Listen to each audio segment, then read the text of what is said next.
In times like these, page 137. 137. And you want to stay to rough for it?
Good morning. Good morning.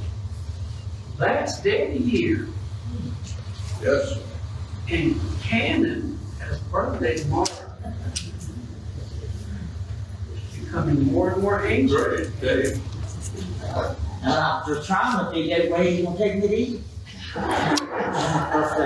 He's gonna take you to eat. Yes. Oh, He does his friends like that.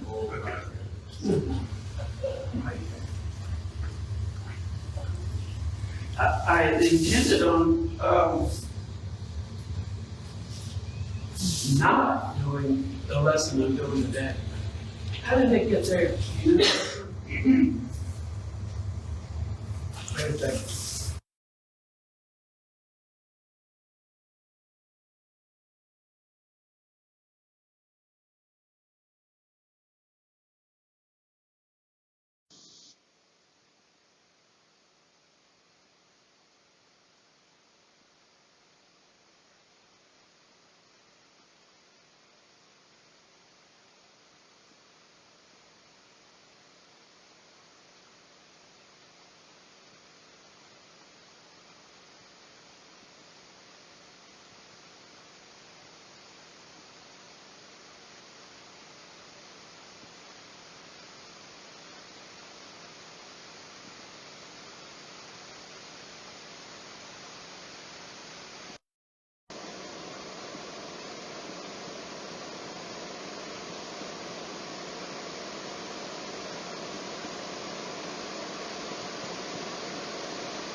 and his companions' lives, to a much more detailed dream about the stone that was cut without hands. And we will not go into a lot of detail there, but we're going to go into some detail, trying to keep in mind that the topic is Jesus Christ as the stone, because that's the whole unit, the rock, the stone that is Jesus Christ. So we're going to try to keep that in mind as we go through these verses today. So we see that is the title slide, and we saw this. You might want to turn down some lights if you want. I don't even know if you can read that, but that's the image that Daniel talked about, or that Nebuchadnezzar dreamed about, and then Daniel told him what his dream was.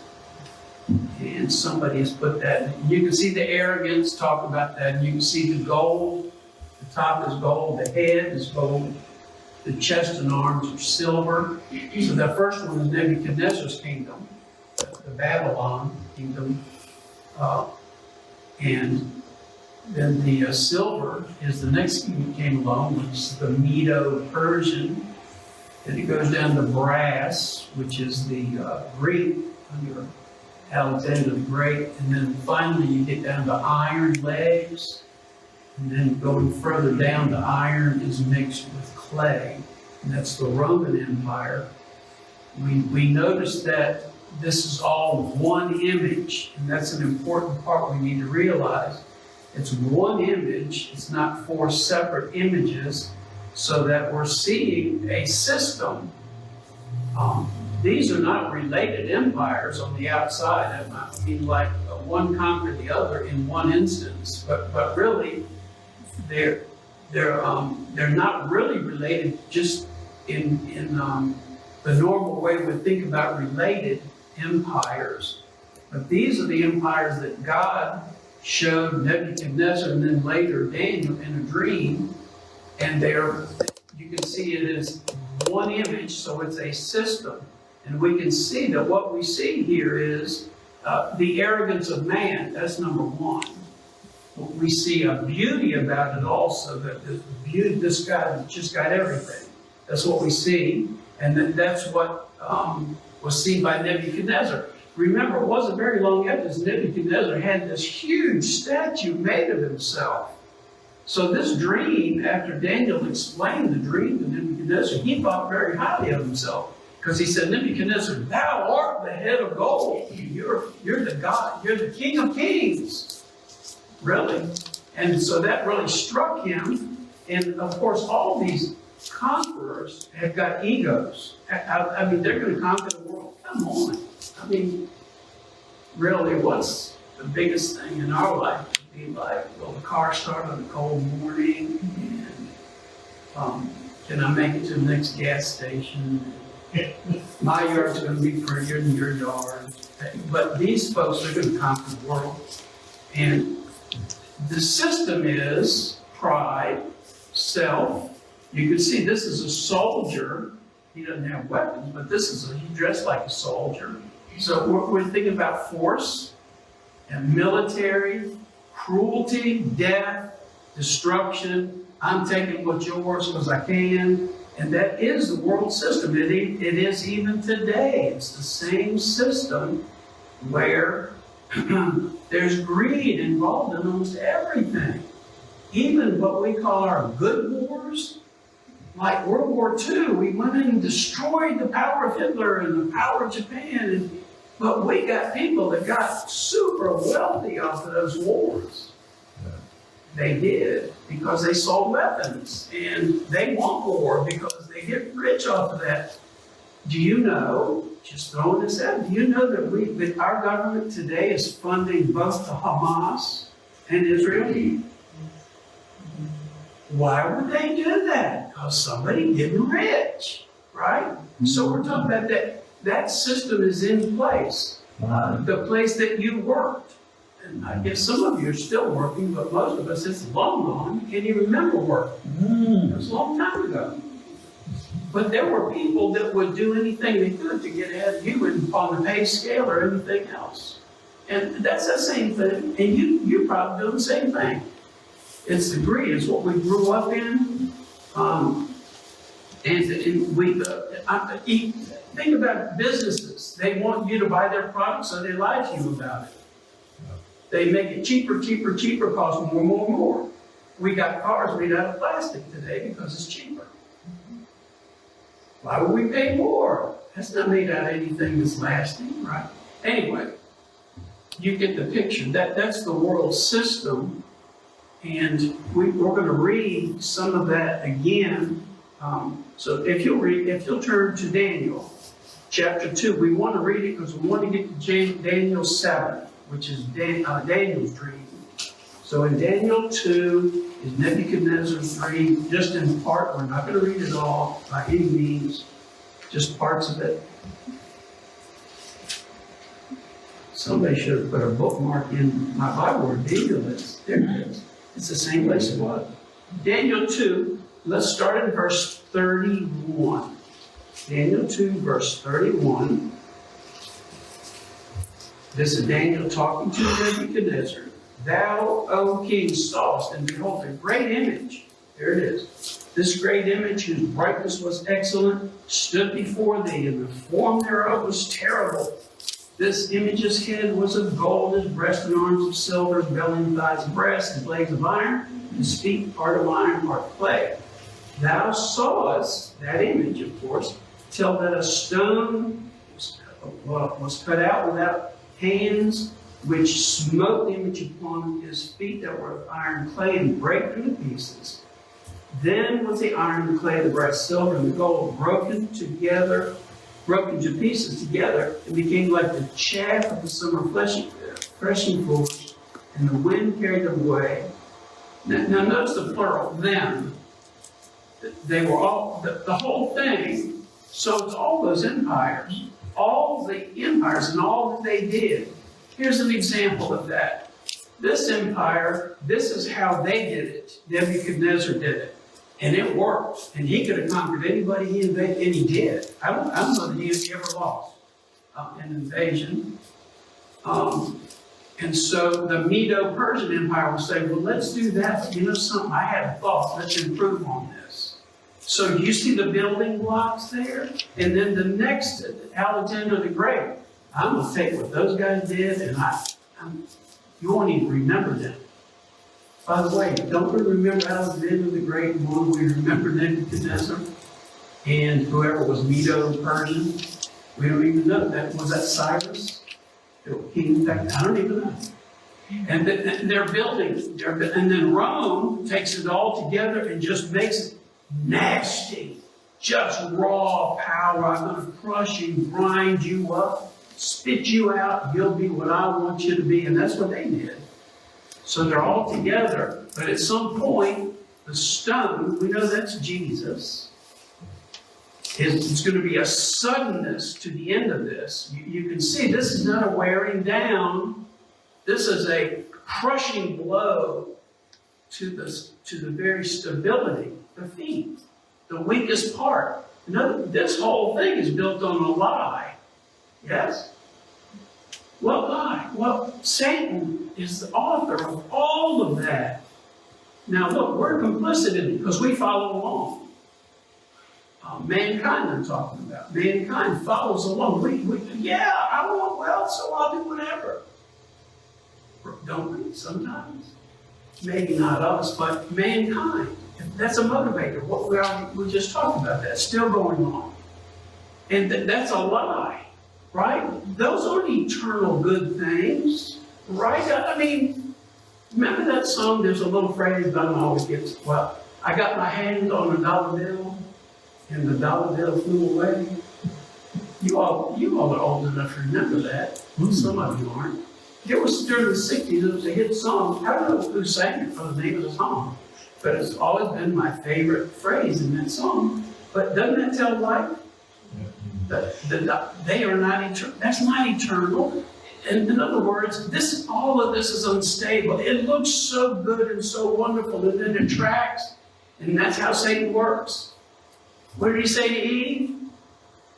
You can be like God. Wow. You mean I can be more than just his best friend? You know, walking in the garden? Yeah, you can be just like him. You'll know good and evil. And what's so wonderful about that, right? But anyway, it attracted him. And God, that's what Satan does. He attracts us. But again, it's all on a foundation that's going to crumble. And it does so. And it's a boom, and it's done. All of it crumbles.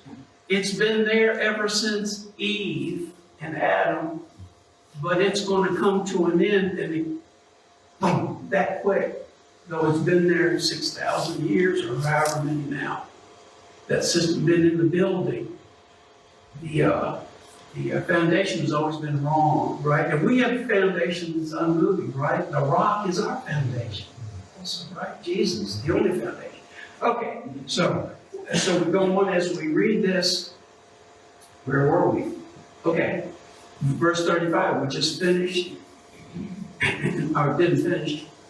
All the pieces together, the chaff of the summer threshing floors, that would be blown away. The wind carried them away, that no place was found for them, and the stone that smote the image became a great mountain and filled the whole earth. I wanted to get to that part of the verse. After next week, Lord willing, we're going to talk about the very end of verse 35. Several places in the Bible talks about that same topic. The image became a great mountain. The rock, the stone that smote the image became a great mountain, filled the whole earth. And we know that that's Jesus was what smote the image, and he's going to fill the whole earth with his kingdom. So, but we're not going to do that today. Okay. Then now look, drop down to verse 37, same chapter. Here's some of the interpretation. Thou, O King, art King of kings, for God of heaven hath given thee a kingdom, power, strength, and glory. See, he's talking to Nebuchadnezzar. You're the man, Nebuchadnezzar. And verse 38, wheresoever the children of men dwell, the beasts of the field and fowls of heaven hath he given into thine hand, and hath made thee rule over them all. Thou art this head of gold. And after thee shall arise another kingdom inferior to thee, and the third kingdom of brass, which shall bear rule over all the earth. And then verse 40, and the fourth kingdom shall be strong as iron, and so much as iron breaketh in pieces, and subdueth all things, and as iron that breaketh all things, all these shall it break in pieces and bruise. And whereas thou sawest the feet and toes, part of potter's clay, part of iron, the kingdom shall be divided. And we can see he's talking about toes here. There's 2 feet. It was split into 2 parts originally. But originally, when all of this occurs that he's talking about, there will be 10 parts to the kingdom. There'll be 10 kings involved with this. These last 2, or the last kingdom, excuse me, the very bottom kingdom, the last kingdom, Roman. So you have 10 toes, but there shall be in it strength of iron, or as much as thou sawest the iron mixed with miry clay. And as the toes of the feet were part of iron, part of clay, so the kingdom shall be partly strong, partly broken. And whereas thou saw iron mixed with miry clay, they shall mingle themselves with the seed of men, but they shall not cleave one to another, even as iron is not mixed with clay. And then that's the end of that part of the description of that, the image that he saw in his dream. And then we see in verse 44 and 45. And in the days of these kings, the ones he just finished talking about, in the days of these kings, at the bottom, the 10 toes, the God of heaven shall set up a kingdom which shall never be destroyed. Now that goes with verse 35, very end, the image became a great mountain, filled the whole earth. So there in verse 44, shall the God of heaven set up a kingdom which shall never be destroyed, and the kingdom shall not be left to other people, but it shall break in pieces and consume all of these kingdoms, and it shall stand forever. So everlasting kingdom of Jesus, we already know about that 1,000-year kingdom, right? We know that's coming about. in God's time. And then verse 45, for as much as thou sawest the stone that was cut out of the mountain without hands, and that it brake in pieces the iron, the brass, clay, and the silver, and the gold, the great God hath made known to the king what shall come to pass hereafter. And the dream of certain interpretation is short. So we see all of that going on. We saw this, the key verse for the part that we're doing. We see the image, and you see the stone striking it on the feet, and it's getting ready to crumble. And remember, when that thing hits the ground, it will just blow away. That means there'll be nothing left of anything of the kingdom of Satan. It will be totally destroyed. And it's not a wearing away. That's an important thing. There are churches that believe this, and they are so wrong. If you look at the Bible, that the church is bringing in that kingdom, and it's just a matter of time. We are getting better and better and better, so that the kingdom of God will be gradually brought in by the church. We are going out. We've done so much. I'm talking about all the churches now. That you've heard of evolution, right? That there is such a thing as evolution, but not for people. This is how we were created. Some of you were actually created back then, I think. But anyway, there's such a part of the theory that these churches have is everything is getting better and better and better. That's evolution. Evolution's getting better and better and better and better. And the church is reaching out, and we're reaching people, and soon the bad stuff will just be gone. Right? But there's a suddenness to the end of Satan's system. There's a suddenness. And that illustrates it. The verse illustrates it. The picture illustrates it. There's a suddenness. We also know from New Testament writers that Timothy, in the book of Timothy, in the book of Jude, in the book of Peter, there will be nothing of the sort of the church evolving into something bigger and stronger.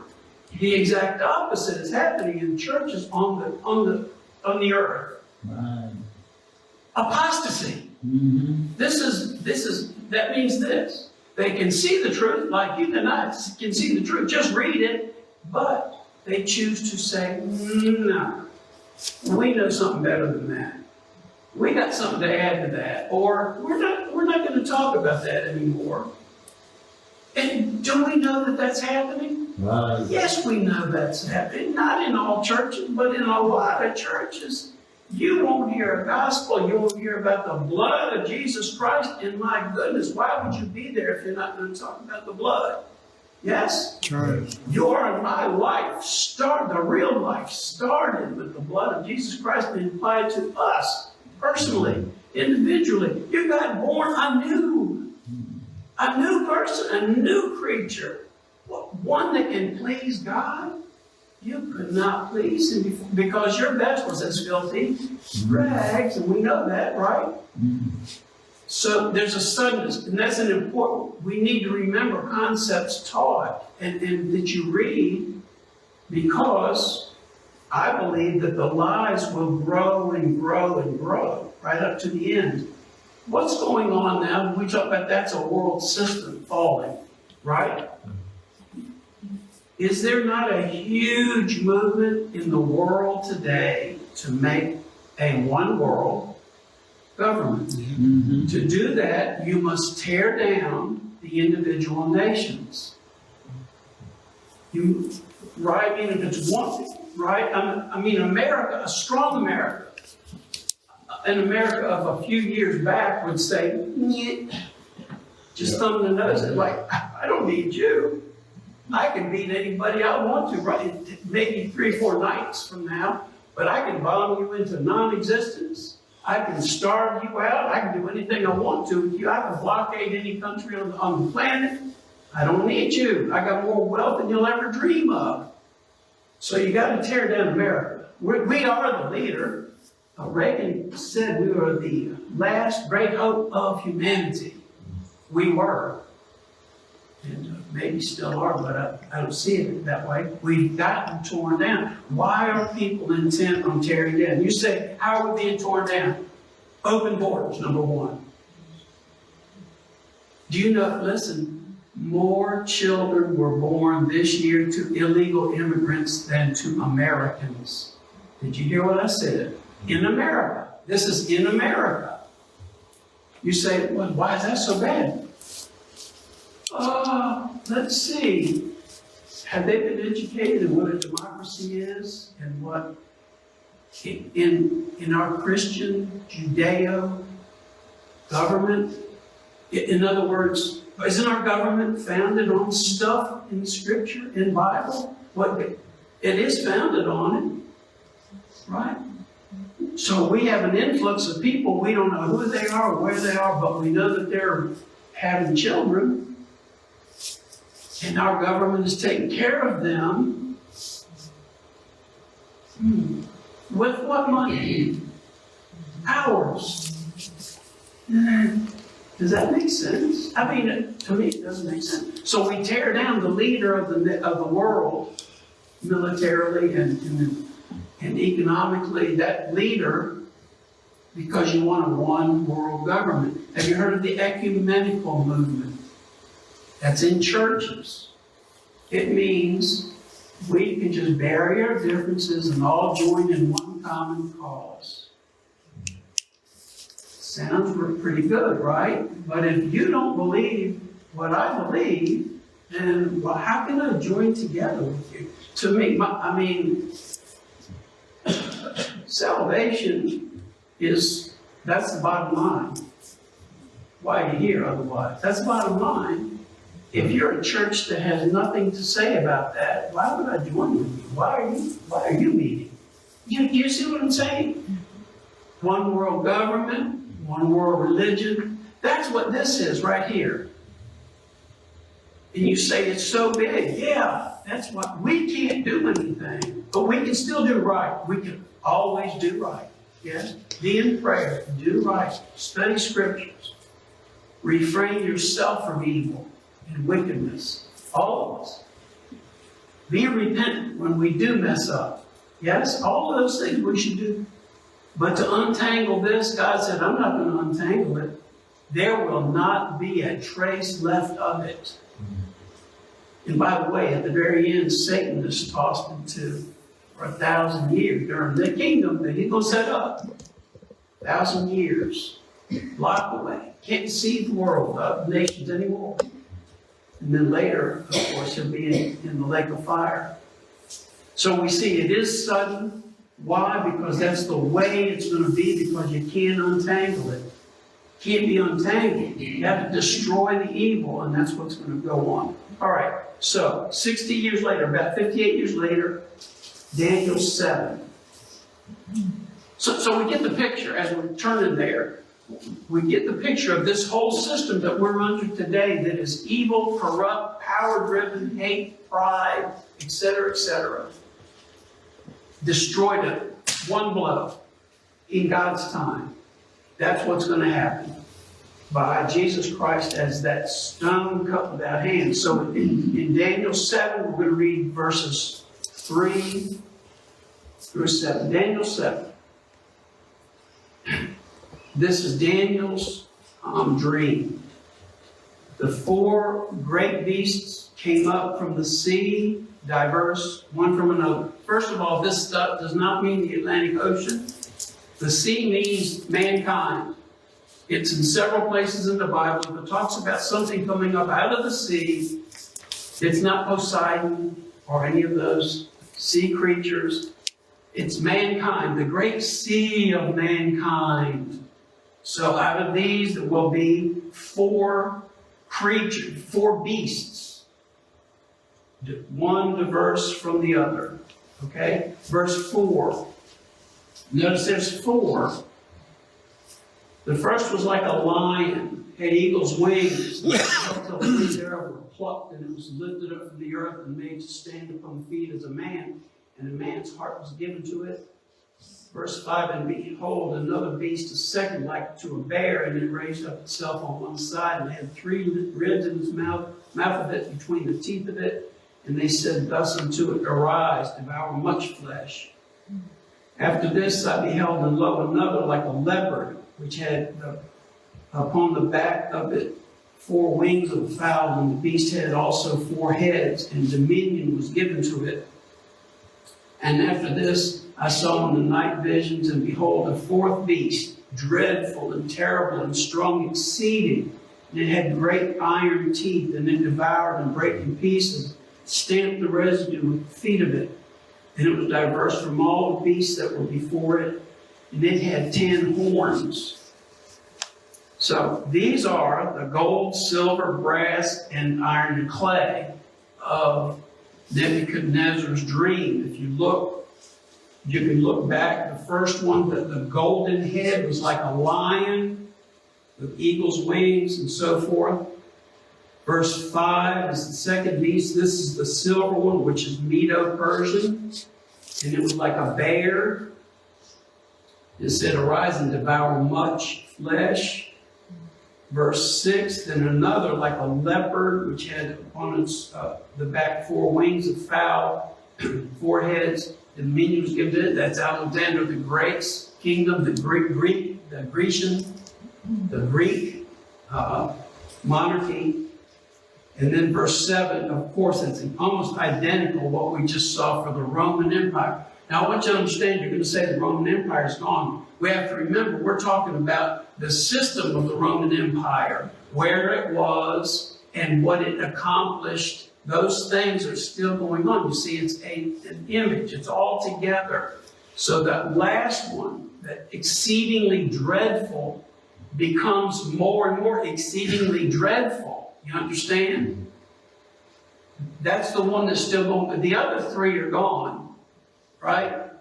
The Babylon, the Medo-Persian, Alexander the Great's Greek, they're all gone. The last one, the Roman, it's not about conquering anymore, but what's going on today? Let's go and think about it again. We're trying to do what? One world empire, one world government. And that's from the same thought processes as you would have from the Roman Empire. Conquer the world, change their whole culture, blah, blah, blah, blah, blah, beat them up, tear them down. Let's feed all the Christians to the lions. I mean, let's just get bloody. Don't care about anything. No mankind. There's no morality. Just go forward with it. That's still going on. That's still going on. Have you heard of the European Union? The EU. European Union. There's like 17 or 18 countries that have joined the European Union. It's like the United States of Europe. Like we're in the United States of America. They could not compete, so they joined with whom? With us. So they joined together to try to get the power to compete with America and be what? Number 1 in the world. Doesn't that sound Roman?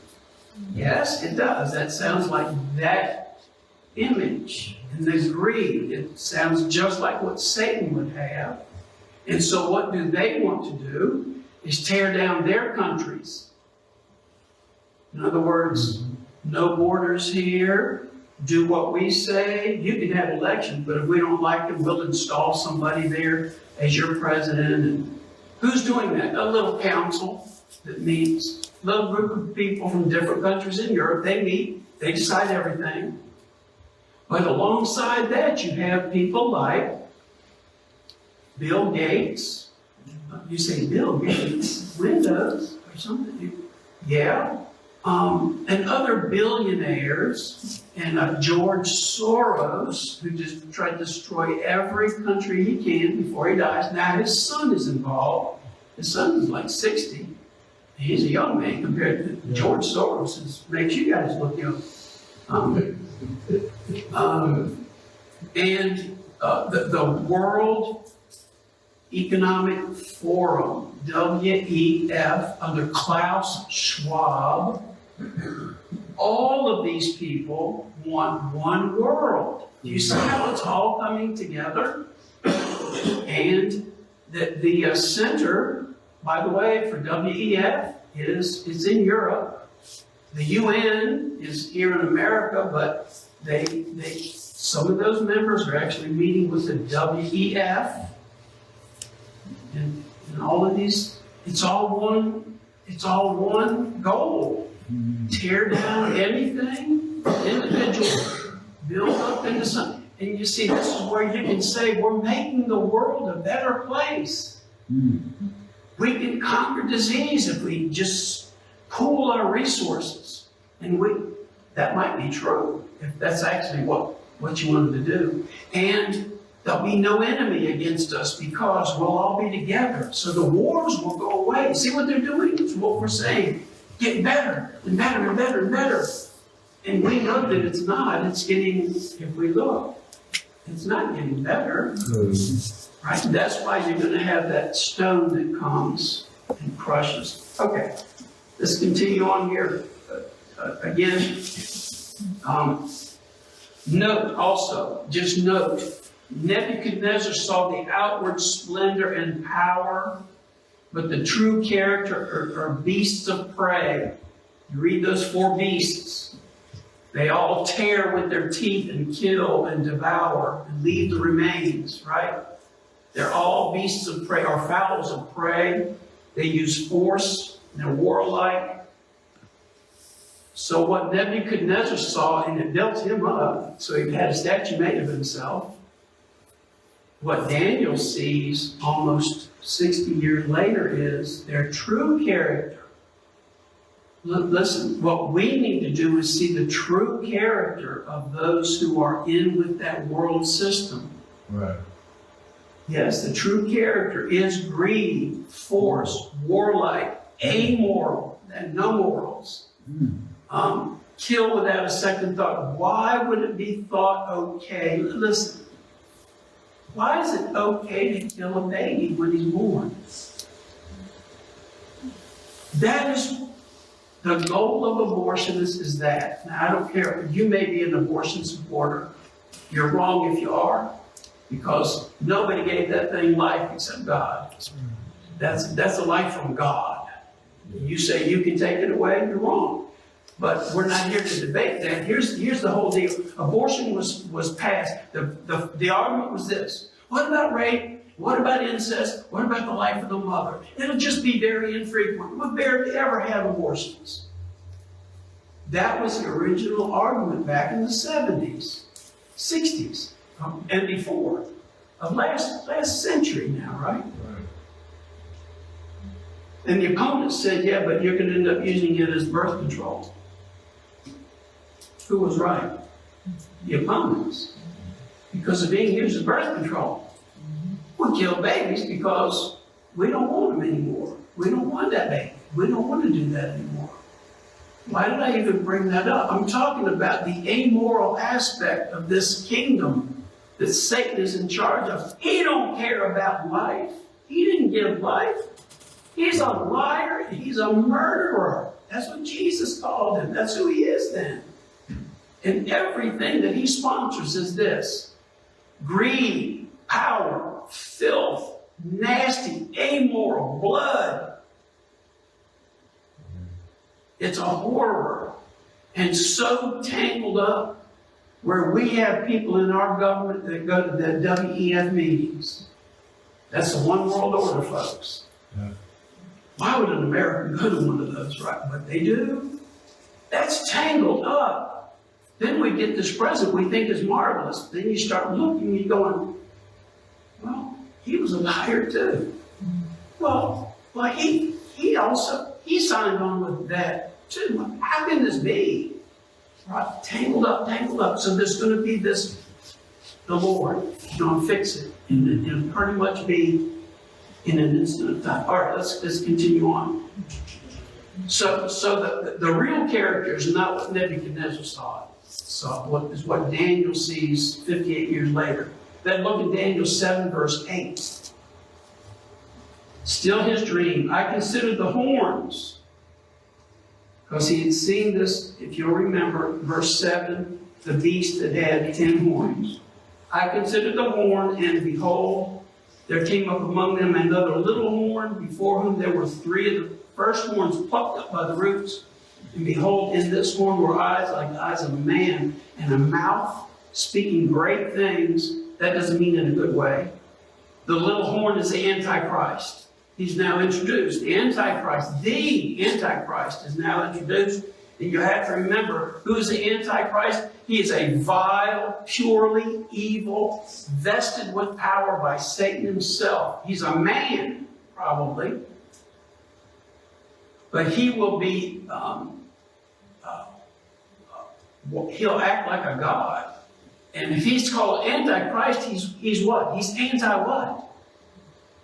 Christ. Read 1 John. Read 1 John. Those that deny the Son are the Antichrists. There's many Antichrists come out into the world, John says. 2,000 years ago. There's many Antichrists going out into the world. These are those who deny the Christ. But the Antichrist is a man that comes. And he is just like Satan. As far as filth, evil, not a good thing there. But many will believe him when he lies, including Israel. He'll make peace with Israel. Israel will sign on with this guy. Some people say that means he's a Jew, because Israel signs an agreement with him. I don't know if that's valid or not. No, it doesn't matter. In 3.5 years into that, he'll break that agreement that he made with Israel for peace. But that same peace he offers all over the world.